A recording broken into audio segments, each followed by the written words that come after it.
जय हिंद दोस्तों, कैसे हैं। उम्मीद करता हूँ आप सभी अच्छे होंगे। आपकी तैयारी बहुत ही अच्छी तरीके से चल रही होगी। हम कर रहे थे एक सीरीज जो हमारा राजस्थान से लेकर जो हम 6वीं क्लास से लेकर 8वीं क्लास तक जो हमारा राजस्थान के जो बुक्स है, जो चैप्टर है, उनसे हम क्लियर कर रहे थे। जो राजस्थान का बेसिक स्ट्रक्चर जिसको हम समझने के लिए आगे की हमारी तैयारी के लिए काफी इंपॉर्टेंट, काफी महत्वपूर्ण है, क्योंकि यहाँ से ही हमारा बेस से जो मजबूत होगा और यहीं से हमारे बहुत सारे क्वेश्चन है जो क्लियर हो गए। तो हमने 2 क्लास कर ली थी। आज हम करेंगे तीसरी क्लास जो हमारा राजस्थान से संबंधित है, और ये तीसरी क्लास होने जा रही है इतिहास जानने के स्रोत। कौन सी क्लास है ये? इतिहास जानने के स्रोत। तीसरी क्लास हमारी राजस्थान से ये है, जो हमारा सभी art, culture, political science, geography, history सब कुछ एक साथ कवर होगा 6वीं क्लास से लेकर 8वीं क्लास तक। इसके बाद में हम डिस्क्रिप्टिव टाइप पार्ट के अंदर और जाएंगे। ये जो तैयारी मैं करवा रहा हूँ, जो मैं खुद अपने लिए करा हूँ, वो कि वही क्लास मैं आप लोगों के समक्ष लेकर आ रहा हूँ। तो आप लोग बिल्कुल भी निश्चिंत रहें, घबराएं नहीं कि यहाँ से क्वेश्चन आएंगे कि नहीं आएंगे। 100% यहीं से क्वेश्चन आते हैं। और अगर आपने कोई भी एग्जाम पेपर दिया है तो आपको बिल्कुल ये पढ़ने के बाद में ऐसा खुद को लगेगा कि हाँ, ये क्वेश्चन मेरे उस एग्जाम के अंदर यहाँ से आया था। तो मैं यही सलाह दूंगा कि आप क्वेश्चन फॉर्म में नहीं पढ़ने की बजाय आप डिस्क्रिप्टिव टाइप में पढ़े, ताकि 4 क्वेश्चन ही नहीं, आपके सारे के सारे उस टॉपिक के क्वेश्चन क्लियर हो। वहां से आने वाला एक भी क्वेश्चन आपके गलत होने की संभावना बिल्कुल न के बराबर हो जाए। तो चलिए हम ज्यादा टाइम वेस्ट नहीं करते हुए शुरू करते हैं हमारी आज की इस क्लास को। इससे पहले जो अपने चैनल परिवार पे जो नए हैं, अपने परिवार का हिस्सा बने, लाइक करें, शेयर करें और कमेंट करके जरूर मुझे फीडबैक दें कि आपको किस टाइप का क्या इंप्रूवमेंट चाहिए। वो मैं आप लोगों के लिए सुधार करने की पूरी कोशिश करूंगा। तो दोस्तों, इतिहास जानने के स्रोत हम शुरू से पढ़ते आ रहे हैं। इतिहास जानने के स्रोत क्या क्या होते हैं, क्या क्या नहीं होते हैं, वही चीज हम यहाँ से एक डिस्क्रिप्टिव टाइप में एक गहनता के साथ में पढ़ेंगे। तो इतिहास जानने के 2 स्रोत हैं, एक है साहित्यिक स्रोत और दूसरा है पुरातात्विक स्रोत। यानी कि हम इतिहास को 2 प्रकार से या 2 माध्यम से जान सकते हैं। एक है पुरातात्विक स्रोत और दूसरा है साहित्यिक स्रोत। तो पुरातात्विक स्रोत क्या होता है और साहित्यिक स्रोत क्या होता है? पुरातात्विक स्रोत ये होता है जो किसी भी सभ्यता, किसी भी जनपद, किसी भी जनतंत्र के कुछ अवशेष जो नहीं मिटने वाले हों, जो जमीन पे उनके द्वारा बनाए गए हों, उनका निर्माण किया गया हो, ऐसे ऐतिहासिक स्रोत जिनको हम पुरातात्विक स्रोत कहते हैं। यानी पुरा प्लस तात्विक, यानी कि तत्व के द्वारा बनाए हुए वो पुराने अवशेष जो हमें किसी सभ्यता के बारे में जानकारी देते हैं, पुरातात्विक स्रोत। उसके बाद में नेक्स्ट है हमारा साहित्यिक स्रोत। साहित्य होता है कि किसी भी राजवंश, किसी भी इतिहास, किसी भी जनपद, किसी भी जनतंत्र, किसी भी वंश कुल के बारे में किसी भी बुक के अंदर किसी गद्य या पद्य दोनों स्रोत के अंदर लिख कर रखना और वो आगे की पीढ़ी के लिए देखने समझने के लिए काम में आना। तो ये जो स्रोत होते हैं ये साहित्यिक स्रोत होते हैं, जो लिख कर रखे जाते हैं या लिख कर किसी के बारे में बताए जाते हैं, वो साहित्यिक स्रोत हैं। तो चलिए हम सबसे पहले शुरू करते हैं हमारा पुरातात्विक स्रोत। पुरातात्विक स्रोत के अंदर कौन कौन से स्रोत हैं जो आते हैं, जिनके कारण से, जिनके माध्यम से हम इतिहास जान सकते हैं या इतिहास को जानने में हमें मदद मिलती है। तो सबसे पहला है अभिलेख। अभिलेख क्या क्या होते हैं? अभिलेख के अंदर कौन कौन से आते हैं? अभिलेख होते हैं सबसे पहले शिलालेख। यानी कि शिलालेख का मतलब कोई भी सील यानी पत्थर के ऊपर लिखा हुआ लेख, पत्थर की पट्टिकाएं जिनके ऊपर लेख लिखे हुए हों। पाषाण शिलाएं, पाषाण मतलब छोटे छोटे पत्थर के जो टुकड़े उनके ऊपर लिखे हुए अभिलेख। उसके बाद में स्तंभ, यानी कि बहुत सारे स्तंभ, भवन निर्माण, गुफाओं की दीवारें, जो गुफाएं बनाई जाती थी उनकी दीवारों पर लिखे हुए अभिलेख। मूर्तियां, प्रतिमाएं, स्तूप बनाए जाते हैं, जैसे बौद्ध का स्तूप है, जैसे इसी प्रकार के स्तूप, मठ हो गए, तालाब हो गए, खेतों में खड़ी शिलाएं। आप कभी कभी देखते हैं कि कहीं कहीं खेतों के अंदर पुराने समय से कुछ पत्थर है जो गाड़े हुए मिलते हैं, तो ये पत्थर हैं जो खेतों में खड़ी शिलाएं। ताम्र पत्र यानी कि तांबे के पत्र, तांबे के पन्ने जिनके ऊपर लिखे गए अभिलेख या उत्कीर्ण किए हुए अभिलेख। तो ये जितने भी प्रकार के जो मैंने बताए ये सभी अभिलेखों के अंदर आते हैं। आपको एग्जाम के अंदर पूछ लिया जाए, इनमें से कोई ऑप्शन दे और पूछे कि इनमें से अभिलेख स्रोत नहीं है, तो इसमें से जो नहीं आया वो हमारा राइट आंसर हो जाएगा। ध्यान रखना यहाँ पर कौन से कहां से क्या क्वेश्चन हमारे एग्जाम के अंदर बन सकता है, आप एक एक वर्ड के ऊपर आप गौर से ध्यान देना। नेक्स्ट है जो अभिलेख है इनकी उपयोगिता क्या है, यानी कि इन अभिलेखों से क्या उपयोग होता है, इनसे हम क्या जान सकते हैं क्या नहीं जान सकते, इसके बारे में आपको एग्जाम के अंदर पूछा जाए कि अभिलेखों से क्या ज्ञान हो सकता है, निम्न में से किसकी अभिलेखों के द्वारा जानकारी मिल सकती है। तो हमारा इसके अंदर आएगा गद्य व पद्य दोनों में होते हैं, ये अभिलेखों की उपयोगिता के अंदर आता है। यानी कि अभिलेख है जो गद्य और पद्य दोनों भाग में, गद्य भाग में मैं बताऊं आपको कि एक कहानी के तौर पर लिखा हुआ जो भी है वो गद्य होता है, और पद्य यानी कि श्लोक दोहे इनके तौर पर लिखा हुआ जो भी इतिहास है अभिलेख है वो पद्य अभिलेख कहलाते हैं। गद्य और पद्य में यही डिफरेंस है। उसके बाद में राजाओं सामंतों के नाम, रानियों और राजाओं के पुत्र, इनके नाम, घटनाओं, इनके आश्रित जितने भी इनके आश्रित जो व्यक्ति थे उनके नाम, सामाजिक, धार्मिक और सांस्कृतिक व राजनीतिक जीवन के बारे में जानकारी है जो इन अभिलेखों से मिलती है। इन अभिलेखों के ऊपर इनके बारे में उत्कीर्ण होता है और लिखा हुआ मिलता है। इसके बाद में प्रशंसा के अंदर लिखे गए जो अभिलेख हैं, जो लेख हैं, उनको प्रशस्ति पत्र कहते हैं। क्या कहते हैं? प्रशस्ति पत्र, इंग्लिश में उसको एप्रिसिएशन बोलते हैं। तो ये जो है आपको ध्यान रखना है। प्रशंसा पत्र प्रशंसा पत्र से आप क्या समझते हैं या प्रशंसा पत्र किसको बोलते हैं? तो इसके अंदर अगर आपका ऑप्शन के अंदर दिया जाए प्रशस्ति पत्र तो वो राइट आंसर हो जाएगा। और यहाँ से क्वेश्चन बनते हैं, आप किसी भी एग्जाम के अंदर उठा के देखना, यहाँ से ही आपको आए हुए जो क्वेश्चन है, आप बोलते थे इतने दिन सर क्वेश्चन कहाँ से आते हैं, कहाँ से क्वेश्चन बनते हैं, इतना पढ़ने के बाद भी समझ में नहीं आता। क्वेश्चन यहीं से बनते हैं, बिल्कुल छोटी छोटी जगह से, छोटे छोटे चैप्टर से एक एक क्वेश्चन उठाते हैं।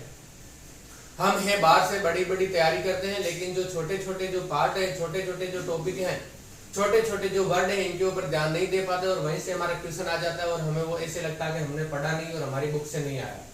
नेक्स्ट है जो प्रमुख अभिलेख है वो कौन कौन से हैं? तो प्रमुख अभिलेखों के अंदर मैं आप लोगों को बताऊं नगरी अभिलेख। नगरी का अभिलेख है जो सीवी जनपद से संबंध रखता है, ये चित्तौड़गढ़ के अंदर है।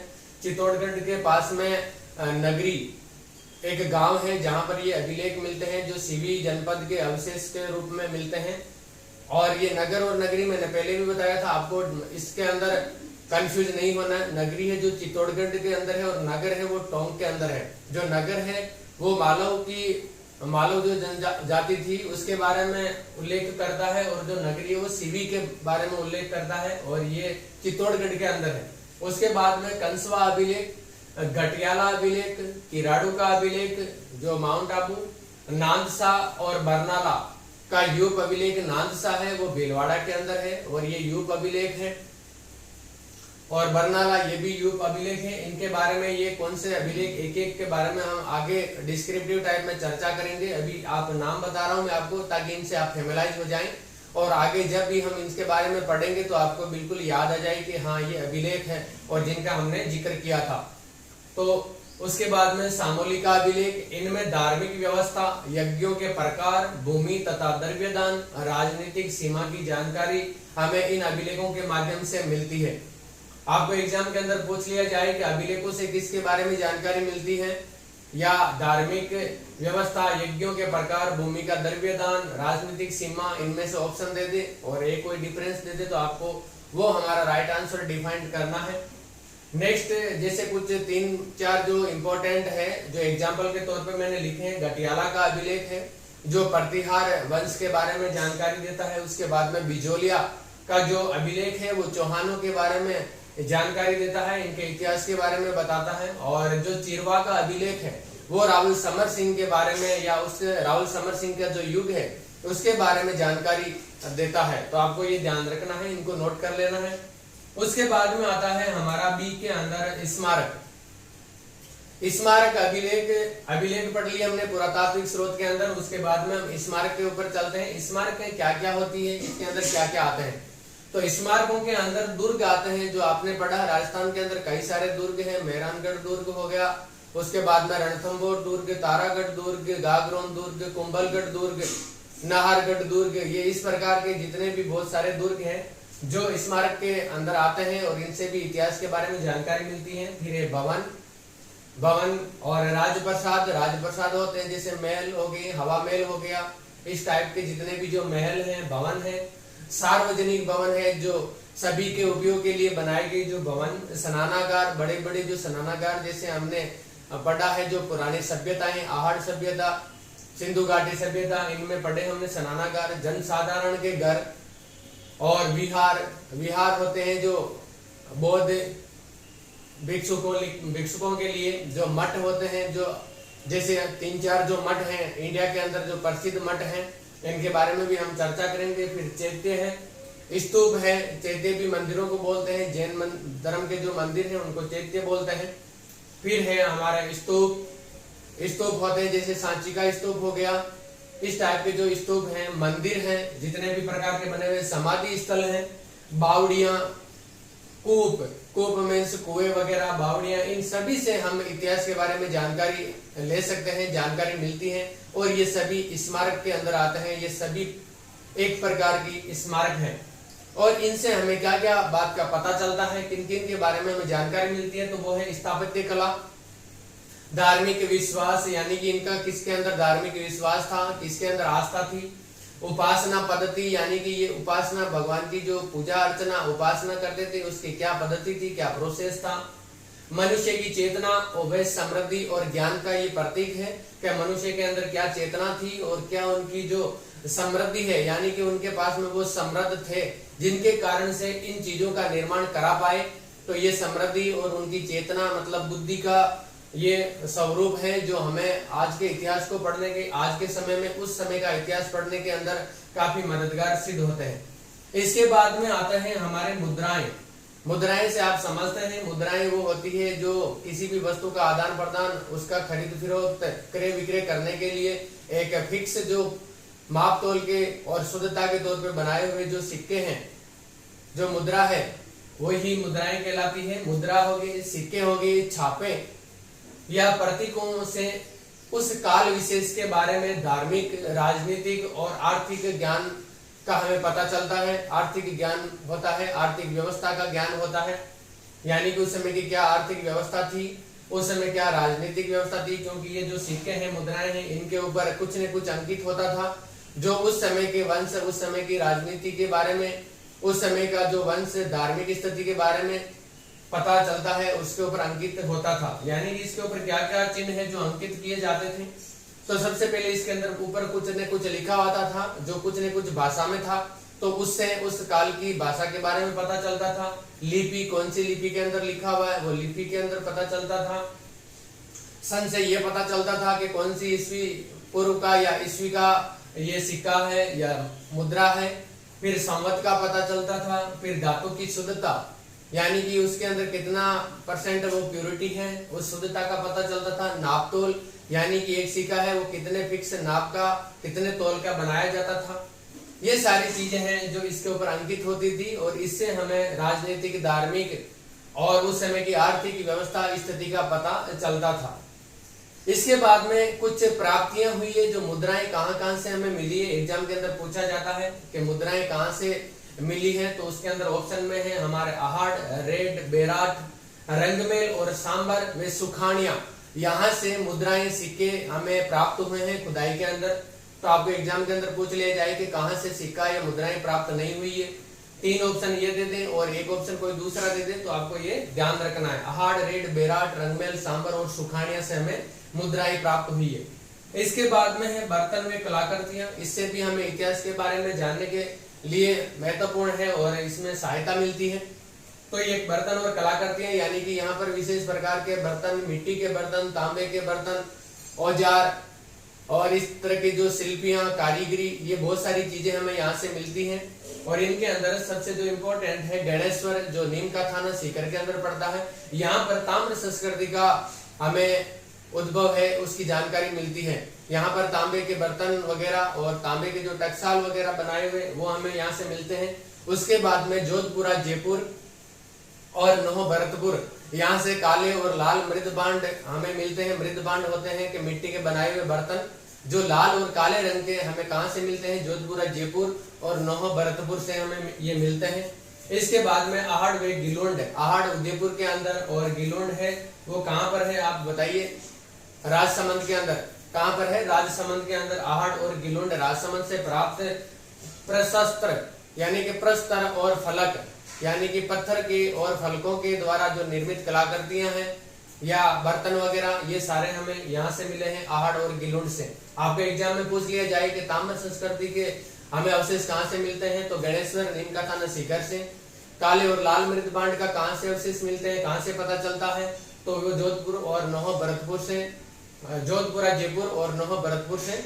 और उसके बाद में अगर पत्थर के द्वारा कलाकृतियां, मूर्तियां या पत्थर के जितने भी बर्तन वगैरह, इसके बारे में जानकारी कहाँ से मिलती है, तो ये जानकारी मिलती है हमें आहड़ उदयपुर और गिलोंड राजसमंद, यहाँ से ये हमें जानकारी मिलती है।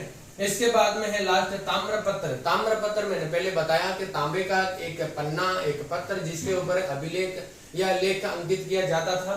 ये दान पुण्य से संबंधित है, क्योंकि इसके ऊपर दान या पुण्य अगर किसी भी राजा द्वारा दिया जाता था तो उसको एक ताम्र पत्र देते थे, ताकि वो अपने पास में उसको रख सके और कोई पूछने पर दिखा सके और बता सके कि ये मुझे दान या पुण्य के अंदर मिली हुई है। तो इसलिए इनको ताम्र पत्रों को क्या कहते हैं? दान पत्र भी कहा जाता है। इसके बाद में ये थे हमें पुरातात्विक स्रोत, जिनसे हमें इतिहास जानने के अंदर मदद मिलती है, इतिहास को हम जानने के लिए इनका उपयोग करते हैं, प्रयोग करते हैं। इसके बाद में सेकंड हमारा साहित्यिक स्रोत। कौन सा है? साहित्यिक स्रोत। साहित्यिक स्रोत मैंने पहले ही बताया, किताबों, ग्रंथों, अभिलेख किताबों से, ग्रंथों से, महाकाव्यों से, इनके द्वारा हमें इतिहास के बारे में जानकारी मिले तो वो साहित्यिक स्रोत है। तो ये जो साहित्यिक स्रोत हैं इंपोर्टेंट मैंने लिखे हैं, बाकी विस्तृत जानकारी इनकी आगे की क्लास में हम वैसे ही करने वाले हैं। तो एक बार यहाँ से आपको नाम याद करना है, फेमिलाइज होना है, इनका एक बार रिवीजन करना, ताकि आगे की क्लास में हमें परेशानी नहीं हो। तो जयानक के द्वारा कृत कौन सा महाकाव्य है? पृथ्वीराज विजय महाकाव्य, जो चौहानों से संबंध है। उसके बाद में नैनचंद्र सूरी जो हमीर महाकाव्य है, ये चौहानों का से संबंध है, रणथंभौर के चौहान। और इसके बाद में अलाउद्दीन खिलजी का जो समय था जिसके ऊपर उन्होंने आक्रमण किया था, उस समय के इतिहास और उस समय की जानकारी है जो नैनचंद्र सूरी द्वारा हमीर महाकाव्य के अंदर हमें मिलती है। इसके बाद में चंद्रवर्धई द्वारा पृथ्वीराज रासो, जो भी चौहानों से पृथ्वीराज से संबंधित है। अचलदास खींची की वचनिका। उसके बाद में पद्मनाभ द्वारा कांदड़देव प्रबंध। आपके एग्जाम के अंदर काफी बार ये पूछे जाते हैं कि कांदड़देव प्रबंध किसके द्वारा रचित है, किसके द्वारा लिखा गया, तो ये पद्मनाभ द्वारा। उसके बाद में दलपत सिंह द्वारा क्या लिखा गया है? दलपत विलास। क्या लिखा गया है? दलपत विलास, जो बीकानेर से संबंध रखते थे। खिड़िया जगह, इनकी वचनिका, खिड़िया जगह की वचनिका। फिर कुछ ख्याते हैं जिनके बारे में भी हम देख लेते हैं। नैनसिरी ख्यात, उसके बाद में बांकीदासरी ख्यात, दयालदासरी ख्यात और जोधपुरी ख्यात। ये कुछ ख्याते हैं जो राजस्थान में प्रसिद्ध है और इतिहास को जानने के अंदर मदद मिलती है इनको। फिर है कर्नल जेम्स टोड, जो कर्नल जेम्स टोड है, इनके द्वारा 2 बुक लिखी गई थी, एनॉल्स एंड एंटीक्विटीज ऑफ राजस्थान। आपको याद रखना है क्या है? एनॉल्स एंड एंटीक्विटीज ऑफ राजस्थान। और दूसरी थी पश्चिमी भारत की यात्रा। उसके बाद में सूर्यमल मिश्रण द्वारा वंश भास्कर रचित किया गया। श्यामल दास द्वारा वीर विनोद और विश्वेश्वर नाथ रेन, इनके द्वारा मारवाड़ राज्य का इतिहास। और फिर गौरी शंकर हीराचंद ओझा द्वारा इतिहास लिखा गया, जो किस का इतिहास था? जोधपुर, डूंगरपुर, उदयपुर, ये इधर के जो नीचे के जो दक्षिण के जो राजस्थान दक्षिण के जो जिले हैं, इनका इतिहास के बारे में इन्होंने गौरीचंद हीराचंद ओझा ने अपनी इतिहास की बुक के अंदर इन्होंने लिखा है, इनका बखान किया है, इनकी व्याख्या की है। तो दोस्तों ये था हमारा, आप इसका स्क्रीनशॉट लेना चाहे तो ले लीजिए, काफी इंपॉर्टेंट है, काफी महत्वपूर्ण है, आपको कहीं से नोट बनाने की जरूरत नहीं पड़ेगी। ये बने बनाए नोट से एक बार आप रिवीजन कर लेना। एक 10-10, 15-15 मिनट की क्लास है जिसके अंदर एक चैप्टर क्लियर हो रहा पूरा। और ये हमारी क्लास 6 का तीसरा चैप्टर था। आप नेक्स्ट क्लास 6 का 4th चैप्टर आप पढ़ के आइए, ताकि यहाँ पर एक बार आपको और समझ में आ जाएगा। और उम्मीद करता हूँ आपको अच्छा लगा होगा। लाइक कीजिए, शेयर कीजिए, सभी को बताइए, अपने परिवार से जोड़िए और हमारे साथ रहकर एक अच्छी तैयारी करके सिलेक्शन लेते हैं तो ये मेरे लिए बहुत ही खुशी की और फक्र की बात होगी। उम्मीद करता हूँ समझ में आया होगा। जय हिंद, जय भारत।